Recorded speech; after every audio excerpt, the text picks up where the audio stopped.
Research article: Reconciling after civil conflict increases social capital but decreases individual well being. Uh, Jacobus Cilliers,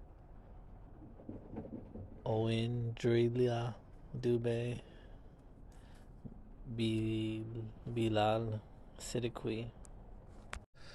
Civil wars divide nations along social, economic, and political cleavages, often pitting one neighbor against another.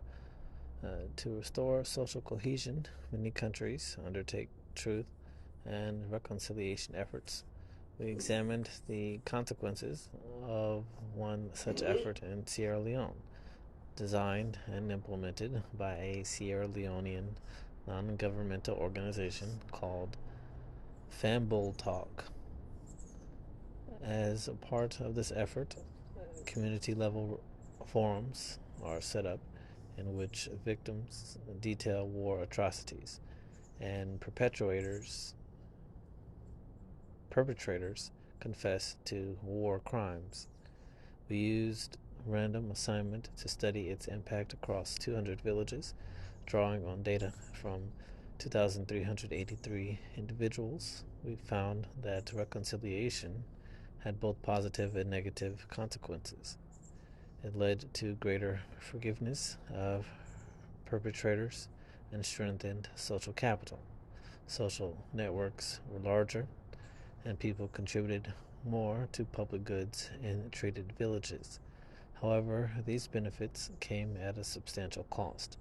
The reconciliation treatment also worsened psychological health, increasing depression, anxiety, and post traumatic stress disorder in these same villages.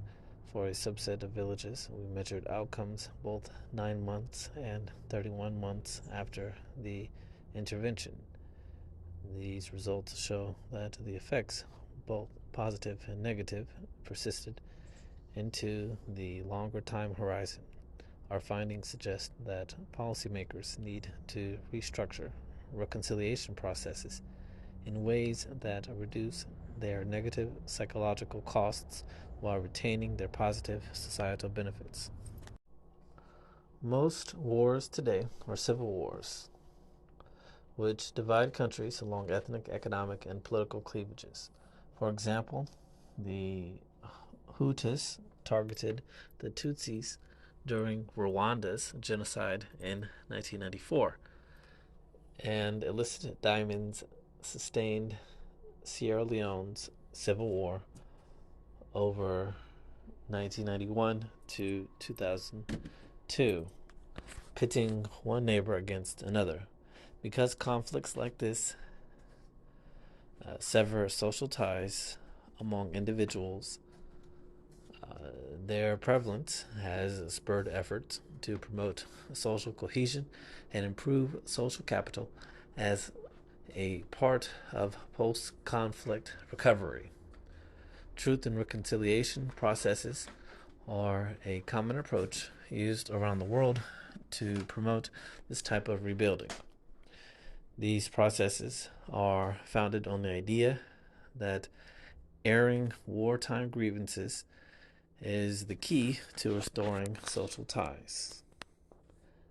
As such, they bring war victims face to face with perpetrators through forums in which victims describe war atrocities and perpetrators confess to war crimes without facing prosecution.